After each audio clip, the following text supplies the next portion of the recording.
Good morning friends. આપણે ગઈકાલે વિદ્યુત ચુંબકીય વિકિરણ એટલે કે પ્રકાશ કે જેનો તરંગ સ્વભાવની ચર્ચા કરી, કણ સ્વભાવની ચર્ચા કરી. આપણને ખ્યાલ છે તેમ વિદ્યુત ચુંબકીય વિકિરણ એટલે કે પ્રકાશ કણ અને તરંગ સ્વરૂપે પ્રસરે છે. ઉપરાંત મેક્સવેલ એવો પહેલો વૈજ્ઞાનિક હતો કે જેને મેક્રોસ્કોપિક લેવલ એટલે ખૂબ મોટા જથ્થામાં પ્રકાશ અને વિદ્યુત ની રીતે વીજભારિત હોય તેવા કણો એટલે કે ઇલેક્ટ્રોન એમની વચ્ચેનો સંબંધ એને રજૂ કરેલો. આ ઉપરાંત ગઈકાલે આપણે દૃશ્યમાન પ્રકાશ, રેડિયો આવૃત્તિ ક્ષેત્ર, સૂક્ષ્મ તરંગ ક્ષેત્ર, પારજાંબલી ક્ષેત્ર, પારરક્ત ક્ષેત્ર એની આવૃત્તિનો વિસ્તાર જોયો. આ ઉપરાંત આપણે તરંગ લંબાઈ અને તરંગ આંક મ્યુ બાર, તરંગ લંબાઈ લેમ્બડા અને આવૃત્તિ ન્યુ એ શોધવાના દાખલાઓની પણ ચર્ચા કરી. હવે આજે આપણે આગળનો એક ટોપિક લઈએ તો વિદ્યુત ચુંબકીય વિકિરણ એટલે કે જેને આપણે હવે તમને ખ્યાલ છે કે વિદ્યુત ચુંબકીય વિકિરણ એટલે કે પ્રકાશ, રાઈટ? આ પ્રકાશની કણ સ્વભાવની ચર્ચા કરીશું. એ પહેલા આપણે મેક્સ પ્લાન્ક ની બધી ચર્ચા કરી ગયા કે એને વિદ્યુતભાર અને વીજભાર ઉપરાંત વીજભાર ઉપરાંત એની સાથે પ્રકાશના જે સંબંધ હતો તેની વાત કરી લીધી. હવે આપણે મેક્સ પ્લાન્ક એના ક્વોન્ટમ સિદ્ધાંતની ચર્ચા કરીશું. તો મેક્સ પ્લાન્કનો જે ક્વોન્ટમ સિદ્ધાંત છે તે શું છે અને અમુક મર્યાદાઓ પણ આપણને જોવા મળશે ફિઝિક્સમાં. ફિઝિક્સ એટલે ભૌતિક વિજ્ઞાન મેક્સ પ્લાન્કની દ્રષ્ટિએ. તો વિવર્તન અને વ્યતિકરણ એ બે ઘટનાઓ છે. આ વિવર્તન શું છે અને વ્યતિકરણ શું છે તે તમને સમજાવી દઉં કે ધારો કે પ્રકાશનું એક કિરણ આમ જતું હોય, પ્રકાશનું એક કિરણ આ સીધી રેખામાં ગતિ કરે છે, એના માર્ગમાં કઈ અવરોધ ઉત્પન્ન થાય. ધારો કે અવરોધ ઉત્પન્ન થયો, પ્રકાશનું કિરણ છે કે જે સીધી લીટીમાં ગતિ કરે છે, અવરોધ ઉત્પન્ન થયો તો એક કિરણ શું છે જુદા જુદા ભાગોમાં વહેંચાઈ જશે એટલે એક કિરણમાંથી અનેક કિરણો જોવા મળશે. આ ઘટનાને આપણે વિવર્તન તરીકે ઓળખીશું. વિવર્તન. ઉપરાંત પ્રકાશમાં જોવા મળતી બીજી એક વર્તણૂક કઈ છે તો વ્યતિકરણ. વ્યતિકરણમાં એવું છે કે પ્રકાશના અનેક કિરણો અલગ અલગ દિશામાંથી આવે છે, બધા અલગ અલગ કિરણો પ્રકાશના, અને ભેગા મળીને એક જ સિંગલ કિરણમાં રૂપાંતર પામે. આ ઘટનાને આપણે વ્યતિકરણ કહીશું. એટલે વિવર્તન અને વ્યતિકરણ આ બે ઘટનાઓ આપણને જોવા મળેલી છે. તો વિવર્તન અને વ્યતિકરણ જેવી કેટલીક પ્રાયોગિક ઘટનાઓ છે જે વિદ્યુત ચુંબકીય વિકિરણ એટલે કે પ્રકાશના તરંગ સ્વભાવથી સમજાવી શકાય છે, પરંતુ તે કણ સ્વભાવથી સમજાવી શકાતી નથી. આ બહુ ખાસ તમે ધ્યાનમાં રાખજો કે એવી કઈ બે ઘટના કે ફક્ત પ્રકાશની તરંગ સ્વભાવની મદદથી જ આપણે સમજાવી શકીએ તો વિવર્તન અને વ્યતિકરણ. પરંતુ કેટલાક અવલોકન એવા છે કે જે ભૌતિક વિજ્ઞાનમાં વિદ્યુત ચુંબકીય સિદ્ધાંતથી આપણે એને સમજાવી શકાતા નથી. આપણા કેમિસ્ટ્રીમાં જ છે કે ભૌતિક વિજ્ઞાનના વિદ્યુત ચુંબકીય સિદ્ધાંતથી અમુક બાબતો આપણે સમજાવી શકતા નથી. તે ચાર બાબત કઈ છે તો પહેલી બાબત આવે છે કે ગરમ પદાર્થ, જેને આપણે કાળા પદાર્થ તરીકે ઓળખીશું, એમાંથી ઉત્સર્જિત થતા વિકિરણનો સ્વભાવ. હવે તમે જાણો છો કે કાળો પદાર્થ એવો છે કે જે બધા જ રંગના કિરણોનું શોષણ કરે છે અને ઉત્સર્જન પણ કરે છે, બરાબર છે? શોષણ કરે છે તો ત્યારે કોઈ પણ રંગની તીવ્રતા હોય, સપોઝ કે આપણે દૃશ્યમાન પ્રકાશ લઈએ તો 4000 થી 8000 થી 7500 એંગસ્ટ્રોમ સુધીની તરંગ લંબાઈ વાળો વિસ્તાર છે. એમાં કોઈ પણ જે એની તરંગ લંબાઈ ધરાવતી આવૃત્તિ વાળો પ્રકાશ આવે તો તેનું કાળો રંગ શું કરશે? શોષણ કરશે. શાને કારણે શોષણ કરે છે, આવૃત્તિ સાથે એનો સંબંધ કયો છે તેની ચર્ચા કરીશું આપણે. બીજું, ધાતુની સપાટી પર જ્યારે વિકિરણ અથડાય, વિકિરણ એટલે પ્રકાશ, ધાતુની સપાટી પર જ્યારે વિકિરણ અથડાય ત્યારે ઇલેક્ટ્રોન ઉત્સર્જિત થાય છે, જેને આપણે ફોટોઇલેક્ટ્રિક અસર તરીકે ઓળખીશું. ફોટોઇલેક્ટ્રિક અસર. આ ઘટના સૌપ્રથમ આઈન્સ્ટાઈને જોઈ. હવે તે કઈ છે તે પણ જોઈએ. સપોઝ કે આપણે કોઈ લિથિયમ ધાતુ, સોડિયમ ધાતુ એનો આ એક ટુકડો લઈએ, લિથિયમ અથવા સોડિયમ ધાતુ. હવે આ ધાતુ પર જ્યારે પ્રકાશ આપાત થાય છે ત્યારે આ પ્રકાશ કે જેના પર આપાત થયો ધાતુ પર, ત્યારે ધાતુમાંથી શું થાય છે તો ઇલેક્ટ્રોનનું ઉત્સર્જન થાય છે. પાછળથી આ ઘટના કયા નામે ઓળખાય તો આ ઘટનાને કહેવાય છે ફોટોઇલેક્ટ્રિક અસર, કે જે આઈન્સ્ટાઈન નામના વૈજ્ઞાનિકે સમજાવેલી.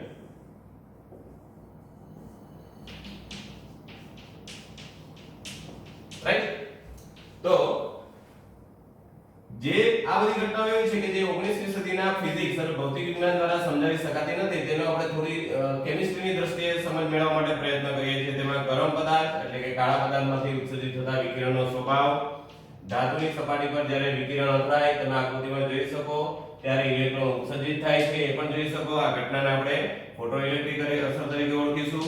ત્રીજું, ઘન પદાર્થ એટલે કોઈ પણ પદાર્થ હોય ઘન પદાર્થ એની ઉષ્માધારિતા એટલે એની જે હીટ મેળવવાની શક્તિ છે તે ઉષ્માધારિતામાં થતું વિચલન એ ખરેખર કોની સાથે સંબંધિત છે? તો તમને ખ્યાલ છે હીટ એટલે કે તાપમાન. તો ખરેખર એ તાપમાન સાથેનું સંબંધિત વિધેય છે. પણ કેટલું તાપમાન, કેટલી ઉષ્માધારિતા હોય છે પદાર્થની, દ્રશ્યમાન પ્રકાશની તીવ્રતા કેવી હોય છે તેની પણ આપણે સમજૂતી મેળવવાનો પ્રયત્ન કરીશું.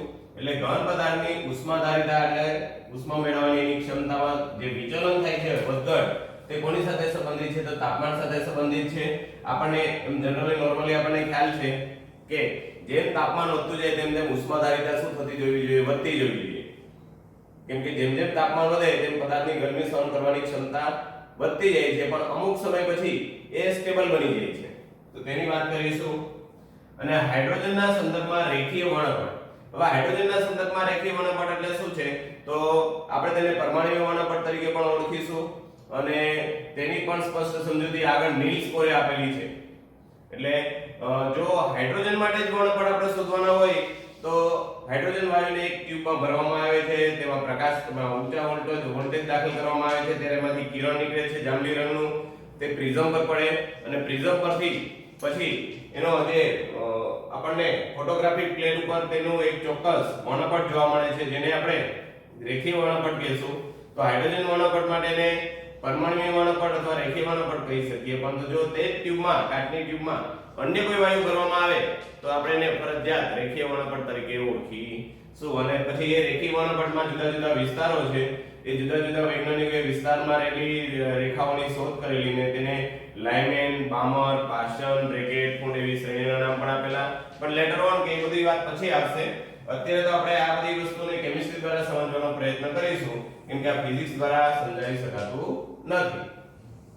મિત્રો, આપણે જે 19મી સદીના ભૌતિક વિજ્ઞાન દ્વારા સમજી શકાતી નથી તેવી ચાર બાબતોની આગળ ચર્ચા કરી. તેમાં એક કાળા પદાર્થનું વિકિરણ, બરાબર, તેની આપણે ચર્ચા કરીશું. તો મેક્સ પ્લાન્કે આપેલ કાળા પદાર્થના વિકિરણની માહિતી. હવે મેક્સ પ્લાન્ક જે કઈ કાળા પદાર્થ વિશે માહિતી જાણતો હતો તે તેને આપેલી હતી, તે સાચી પણ ખરેલી છે. તો કાળા પદાર્થના વિકિરણની સ્પષ્ટ સમજૂતી ઈસવીસન 1900 માં સૌપ્રથમ આપનાર વૈજ્ઞાનિક કયો હતો? Max Planck. અને તેને એવી ચર્ચા કરેલી કે જ્યારે ઘન પદાર્થને આપણે ગરમ કરીએ છીએ, કોઈ પણ ઘન પદાર્થ હોય, લોખંડ હોય, સ્ટીલ હોય અથવા તો કોઈ પણ ધાતુ હોય, બરાબર છે, એવા કોઈ પણ ઘન પદાર્થને જ્યારે ગરમ કરવામાં આવે ત્યારે તે વિશાળ વિસ્તાર ધરાવતી તરંગ લંબાઈ, વિશાળ વિસ્તાર ધરાવતી તરંગ લંબાઈ એટલે આપણને ખબર છે કે તરંગ લંબાઈ જનરલી 4000 એંગસ્ટ્રોમ થી 7500 એંગસ્ટ્રોમ ની તરંગ લંબાઈ વાળો વિસ્તાર ધરાવે. બરાબર છે કે જ્યારે કોઈ પણ ઘન પદાર્થને ગરમ કરવામાં આવે ત્યારે વિશાળ વિસ્તાર ધરાવતી તરંગ લંબાઈ વાળા વિકિરણ તે ઉત્સર્જિત કરે છે. હવે આપણને ખ્યાલ છે દ્રશ્યમાન પ્રકાશ જે આપણે જોઈ શકીએ છીએ તે 4000 થી 7500 એંગસ્ટ્રોમ ની તરંગ લંબાઈ વાળા વિકિરણો તે ઉત્સર્જિત કરે. ઉદાહરણ તરીકે એક સિમ્પલ લઈએ આપણે, તો લોખંડનો સળિયો છે, આપણી પાસે લોખંડનો સળિયો હોય, આપણે એને ગરમ કરીએ, ભઠ્ઠીમાં તમે ગરમ કરો ત્યારે શું થાય છે? તો આ ઘટના તો આપણે જનરલી જ્યાં ભઠ્ઠીમાં લોખંડને ગરમ કરવામાં આવતો હોય ત્યાં પણ આપણે સમજી શકીએ, અથવા તો કોઈ સ્ટીલ ઉદ્યોગ હોય, બરાબર છે, તો ત્યાં પણ આપણે સમજી શકીએ કે લોખંડના સળિયાને જ્યારે ભઠ્ઠીમાં ગરમ કરવામાં આવે છે ત્યારે સૌપ્રથમ તે ઝાંખો લાલ થાય સ્ટાર્ટિંગમાં. કેમ કે ત્યારે શું હોય કે એની આવૃત્તિ ઓછી હોય, બરાબર છે, તરંગ લંબાઈ વધારે હોય અને આવૃત્તિ ઓછી હોય. હવે આપણે એને વધારે ગરમ કરીએ, ત્યારબાદ ધીમે ધીમે તાપમાનના વધારા સાથે તે વધારે ને વધારે લાલ થતો જાય, એટલે કે હાઈએસ્ટ એક પીક સુધી પહોંચી જાય રેડ કલરમાં. અને પીક સુધી પહોંચી જાય ત્યારે તેની આવૃત્તિ ખૂબ ઘટી ગયેલી હોય, ત્યારે તેની આવૃત્તિ કેવી હોય? ખૂબ ઘટી ગયેલી હોય. કેમ કે હાઈએસ્ટ તરંગ લંબાઈ કોની છે? લાલ રંગ. તો એ આવૃત્તિ સૌથી ઓછી કોની છે? લાલ રંગની. કારણ કે આવૃત્તિ અને તરંગ લંબાઈ એકબીજાના વ્યસ્ત પ્રમાણમાં જોવા મળે છે. તો આ લોખંડના સળિયાને ધીમે ધીમે તાપમાનના વધારા સાથે ગરમ કરીએ છીએ તેમ લાલ થતો જાય છે. હજી તમે ગરમ કરતા જઈએ આપણે તો હજુ વધારે ને વધારે ગરમ કરવામાં આવે તો સફેદ બની જાય અને એન્ડમાં તાપમાન ખૂબ જ જ્યારે વધી જાય એટલે ખૂબ ઊંચું તાપમાન જતું રહે, બરાબર છે, એટલે કે તાપમાનનો પણ એક પીક પોઈન્ટ આવી જાય ત્યારે તે વાદળી બને છે. અને તમે જાણો છો મિત્રો કે વાદળી રંગની તરંગ લંબાઈ જે છે તે વાદળી એટલે કે જાંબલી રંગની તરંગ લંબાઈ ખૂબ ઓછી છે, આથી તરંગ લંબાઈ ખૂબ ઓછી હોવાને કારણે તેની આવૃત્તિ ખૂબ વધી જાય છે. આમ જ્યારે કોઈ પણ ઘન પદાર્થને ગરમ કરવામાં આવે ત્યારે તેની આવૃત્તિ અને તાપમાન એકબીજાના સમપ્રમાણમાં હોય, પણ આવૃત્તિ અને તરંગ લંબાઈ એકબીજાના વ્યસ્ત પ્રમાણમાં હોય છે. આમ આવૃત્તિના સંદર્ભમાં કહી શકીએ તો ઘન પદાર્થ કોઈ પણ લેવાય, કાળા પદાર્થ લીધેલો છે તો કાળા પદાર્થ માટે તાપમાન અને આવૃત્તિ કેવા હોય? એકબીજાના સમપ્રમાણમાં, બરાબર. એટલે કે તાપમાન જેમ વધારવામાં આવે તેમ તેમ આવૃત્તિ શું થતી જાય છે? તો વધતી જાય છે. આવૃત્તિનું મૂલ્ય પણ નીચા મૂલ્યથી ઊંચા મૂલ્ય તરફ જાય, નીચા મૂલ્યથી ઊંચા મૂલ્ય તરફ, એટલે એનો મતલબ કે તાપમાન વધતું જાય. અને લાલ રંગ શામાં કન્વર્ટ થાય છે? તો લાલ રંગ ધીમે ધીમે જાંબલી તરફ જતો જાય છે. આપણે જાણીએ છીએ કે લાલ રંગની લેમડા એટલે કે તરંગ લંબાઈ, લાલ રંગની લેમડા એટલે તરંગ લંબાઈ ખૂબ જ વધુ હોય છે. એ કેટલી હોય છે તે આપણે જાણીએ છીએ, 7000 એંગસ્ટ્રોમ, 7000 થી 7500 એંગસ્ટ્રોમ. તો લાલ રંગની લેમડા ખૂબ વધુ હોય અને ત્યારે આવૃત્તિ તેની ખૂબ ઓછી હોય છે. જ્યારે વાદળી રંગની લેમડા એટલે તરંગ લંબાઈ 4000 એંગસ્ટ્રોમ છે તો ત્યારે બરાબર છે તેની આવૃત્તિ ખૂબ જ વધારે હોય છે, કારણ કે જે આવૃત્તિ μ c/λ છે. આમ આદર્શ પદાર્થ અથવા કાળો પદાર્થ કોને કહી શકીએ? તો આદર્શ પદાર્થ અથવા એને કહેવાય કે જે પ્રકાશની બધી જ આવૃત્તિઓનું ઉત્સર્જન અને અવશોષણ કરે છે. એનો મતલબ કે આદર્શ પદાર્થ એટલે એવો પદાર્થ કે જેને ગરમ કરવામાં આવે તો તે દ્રશ્યમાન પ્રકાશના જે રંગ છે વાદળી અને લાલ એમની વચ્ચેનો કોઈ પણ રંગની વિકિરણની તીવ્રતા તે દર્શાવશે અને તરંગ લંબાઈ પણ એમની વચ્ચેના ગાળામાં જ આવવી જોઈએ અને આવૃત્તિનો ગાળો પણ તેની વચ્ચે જ હોવો જોઈએ. આમ આદર્શ પદાર્થ એને કહેવાય કે જે પ્રકાશની બધી જ આવૃત્તિઓનું ઉત્સર્જન પણ કરે, અવશોષણ પણ કરે અને તેમજ કાળો પદાર્થ તેને જ કહેવાય. આમ કાળો પદાર્થમાંથી ઉત્સર્જિત થતા વિકિરણોને શું કહેવાય? તો કાળા પદાર્થના વિકિરણો, બરાબર છે. પણ આ ખૂબ અગત્યનું છે. આદર્શ પદાર્થ એને જ કહેવાય કે જે પ્રકાશની બધી જ આવૃત્તિઓનું ઉત્સર્જન અને અવશોષણ કરે છે. બધી જ આવૃત્તિ એટલે કઈ આવૃત્તિ? તો તમારે એ જોઈ લેવાનું કે તરંગ લંબાઈ 4000 એંગસ્ટ્રોમ થી 7500 એંગસ્ટ્રોમ આવતી હોય ત્યારે એની જે આવૃત્તિ આવશે તેનું અવશોષણ કે ઉત્સર્જન કરી શકે તેને જ આપણે કાળો પદાર્થ કહીશું. એટલે આ આપણને કાળા પદાર્થની સ્પષ્ટ સમજૂતી કોણે આપેલી? તો જેમ્સ મેક્સવેલે, પ્લાન્કે. આપણે આગળના ટોપિકમાં એક ચર્ચા કરી કે ભાઈ કાળો પદાર્થ કોને કહેવાય, આદર્શ પદાર્થ કોને કહેવાય કે જે કોઈ પણ આવૃત્તિના પ્રકાશનું શોષણ પણ કરી શકે, ઉત્સર્જન પણ કરી શકે. આ ઉપરાંત આપણે એ પણ સ્ટડી કરી ગયા કે લાલ રંગની તરંગ લંબાઈ હાઈએસ્ટ હોય છે ત્યારે તેની આવૃત્તિ ઓછી હોય છે, બરાબર છે, અને જાંબલી રંગની આવૃત્તિ હંમેશા વધારે હોય છે કારણ કે તેની તરંગ લંબાઈ ઓછી હોય છે. આ ઉપરાંત મેક્સ પ્લાન્કે શું કરેલું હતું તેની માહિતી હવે આપણે વિશિષ્ટ રીતે પાછી જોઈએ. તો કાળા પદાર્થમાંથી ઉત્સર્જિત વિકિરણની આવૃત્તિ, બરાબર છે, આ કાળા પદાર્થમાંથી ઉત્સર્જિત વિકિરણની આવૃત્તિની તીવ્રતા અને તરંગ લંબાઈ લેમ્ડા એમનો એને ગ્રાફ રજૂ કરેલો છે. આ ગ્રાફ શું બતાવે છે તે આપણે સમજીએ. તો કાળા પદાર્થમાંથી ઉત્સર્જિત થતા વિકિરણની આવૃત્તિની ચોક્કસ વહેંચણી ને આપણે વિકિરણની તીવ્રતા વિરુદ્ધ વિકિરણની લેમ્ડા એટલે કે તરંગ લંબાઈના આલેખ પર આપણે સમજી શકીએ કે જે માત્ર તાપમાન ઉપર આધારિત છે. કેમ કે તમને ખ્યાલ છે કે અહીંયા જેમ જેમ આપણે ધીમે ધીમે શું કરીએ છીએ તાપમાન વધારતા જઈએ છીએ, અહીંયા T2 એટલે હાઈએસ્ટ તાપમાન છે ત્યારે વિકિરણની તીવ્રતા પણ હાઈએસ્ટ છે, પીક લેવલ પર પહોંચી ગયેલી છે. પાછું ધીમે ધીમે શું થાય છે કે જેમ જેમ આપણે એની તીવ્રતા ઘટતી જાય છે, તાપમાન ઘટતું જાય છે, તેમ તેમ તરંગ લંબાઈ શું થતી જાય છે? વધતી જાય છે. સ્ટાર્ટિંગમાં તરંગ લંબાઈ ઓછી હતી, તીવ્રતા પણ ઓછી હતી, બરાબર છે, ત્યારે વિકિરણની તરંગ લંબાઈ ઓછી હતી અને તીવ્રતા પણ ઓછી હતી અને તાપમાન જેમ જેમ વધારતા ગયા તેમ તીવ્રતા પણ વધતી ગઈ, તરંગ લંબાઈ પણ વધતી ગઈ, એક હાઈએસ્ટ મોડ પર પહોંચી ગયા, ત્યારબાદ બંને પાછું ઘટે છે.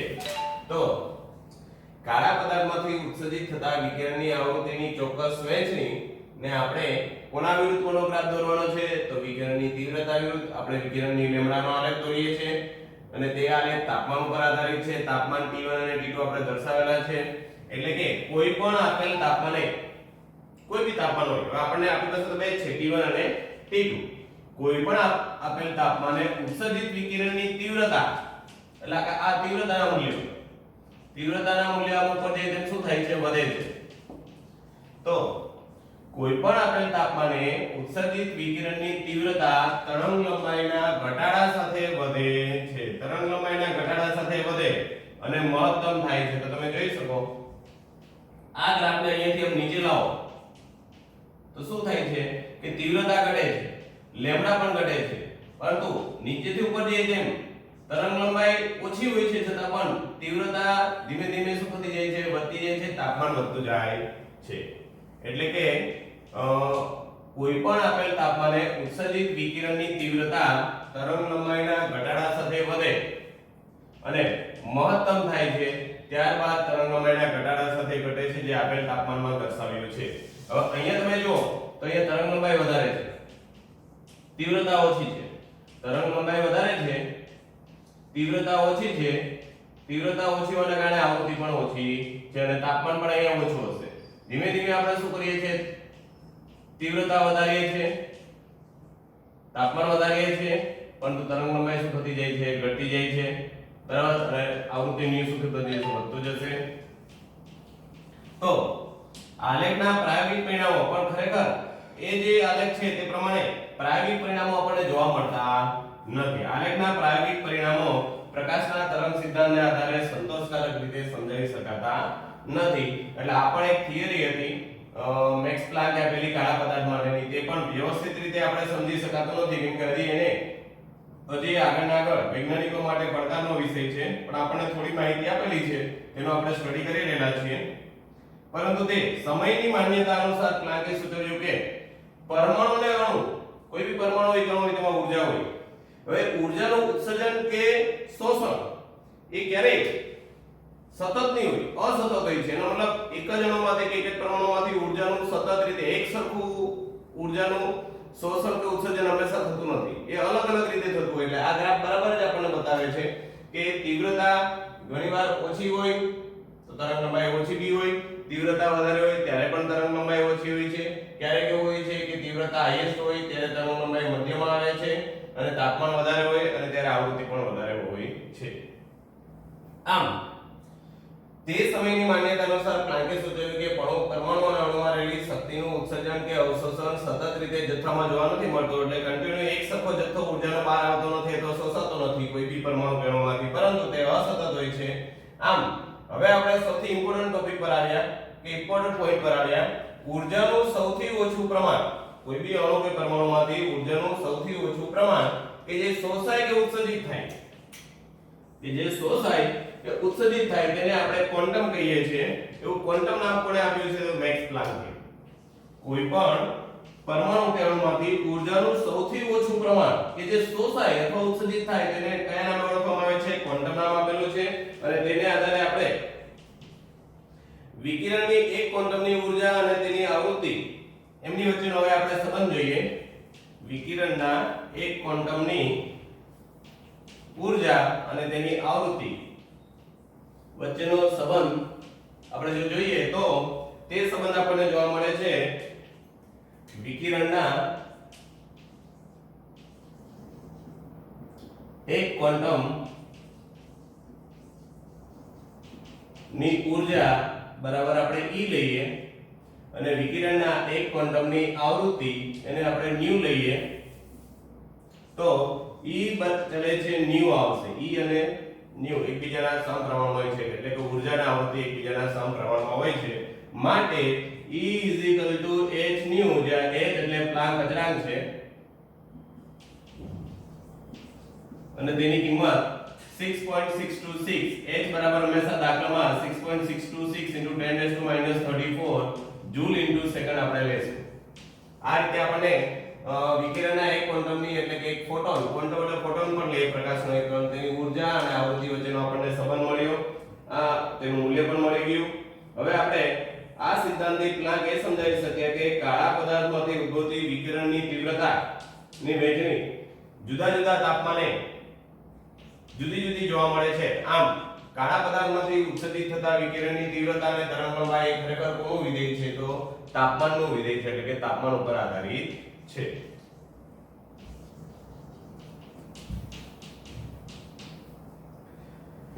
હવે મિત્રો આ આપણે એક ફોટોનની ઉર્જા અથવા તો એક વિકિરણની ઉર્જાની વાત કરી કે એક ક્વોન્ટમની ઉર્જા, આ એક ક્વોન્ટમની ઉર્જા માટેનું સૂત્ર છે. હવે આપણે સપોઝ કે આપણી પાસે 1 મોલ ક્વોન્ટમ હોય, 1 મોલ ક્વોન્ટમ એટલે કે 1 મોલ ફોટોન હોય, 1 મોલ ફોટોન પ્રકાશના કણ ફોટોન, એની ઉર્જા માટેનું સૂત્ર આપણે જોઈતું હોય તો એક એની ઉર્જા n * E બરાબર nhν થશે, જ્યાં n બરાબર એવોગેડ્રો નંબર, n બરાબર એવોગેડ્રો નંબર અને આપણે n બરાબર શું લઈ લઈએ 6.022 * 10 નો 23 ઘાત એટલે 1 મોલ તરીકે લઈ શકીએ. અને આનું જ બીજું આપણે આગળ સૂત્ર જો જોઈતું હોય તો n * E nhν માટે n * E બરાબર nhc/λ, કેમ કે ν c/λ છે. આમ આપણે 1 મોલ ફોટોનની ઉર્જા બરાબર છે તેનું આ પહેલું સૂત્ર, આ સમીકરણ પણ સાચું ગણાય આપણું અને આ સમીકરણ પણ સાચું ગણાય. આ રીતે આપણે 1 મોલ ફોટોનની ઉર્જા પણ શોધી શકીએ, 1 ફોટોનની ઉર્જા પણ શોધી શકીએ અથવા તો કોઈ ગમે તેટલા આપણને ફોટોન આપેલા છે તેની ઉર્જા આપણે આ સૂત્રની મદદથી શોધી શકીએ. આમ પ્લાન્કે બહુ સરસ વાત કરેલી છે કે વિકિરણની જે તીવ્રતા હતી તેની તરંગલંબાઈ, તેમનું તાપમાન સાથેના વિધેયનો સંબંધ દર્શાવતો આલેખ રજૂ કર્યો. આલેખમાં આપણને બહુ સ્પષ્ટ સમજૂતી આપી કે ઘણીવાર તરંગલંબાઈ વધારે હોય ત્યારે તીવ્રતા પણ ઓછી હોય, તાપમાન પણ ઓછું હોય, ઘણીવાર તીવ્રતા પણ ઓછી હોય, તાપમાન પણ ઓછું હોય, બરાબર છે, તરંગલંબાઈ પણ ઓછી હોય, પરંતુ એક સમય એવો આવી શકે કે જ્યારે તાપમાન મેક્સિમમ હોય, તીવ્રતા મેક્સિમમ હોય, આવૃત્તિ મેક્સિમમ હોય અને ત્યારે તરંગલંબાઈ મધ્યમાં આવતી